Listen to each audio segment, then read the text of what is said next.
പരിശുദ്ധമായ റമദാൻ അല്ലാതെ മറ്റുള്ള മാസങ്ങളിൽ നിന്ന് കൂടുതൽ നോമ്പനുഷ്ഠിക്കുന്നതായി ഈ വിശുദ്ധമാക്കപ്പെട്ടതായ ശഅബാനിൽ തങ്ങളെ കാണപ്പെടുന്നു.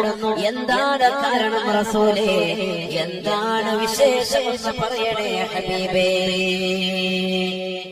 ഹബീബന റസൂലുള്ളാഹി സ്വല്ലല്ലാഹു അലൈഹി വസല്ലം തങ്ങൾ മറുപടി നൽകുകയാണ്. സ്വഹാബ രണ്ട് മൂന്ന് കാര്യങ്ങൾ എണ്ണി റസൂലുള്ളാഹി പറയുകയാണ്. അതിലൊന്നാമതായി അല്ലാഹുവിന്റെ റസൂൽ എടുത്തു പറഞ്ഞ കാര്യം യഗ്ഫുറുന്നാസു ബൈന റജബ വ റമളാൻ.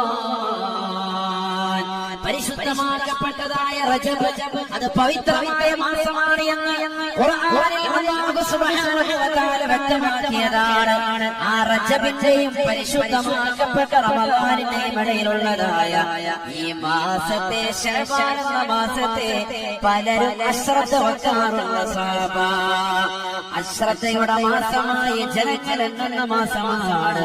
അതുകൊണ്ട് അശ്രദ്ധ പതിപ്പിക്കരുത് എന്നുള്ള കാര്യം ജനങ്ങൾക്ക് മനസ്സിലാക്കി കൊടുക്കാൻ വേണ്ടിയാണ് ഞാൻ ഈ മാസത്തിൽ നോമ്പനുഷ്ഠിച്ചുകൊണ്ട് നിലകൊള്ളുന്നത് എന്ന് നബിയുനാ റസൂലുള്ളാഹി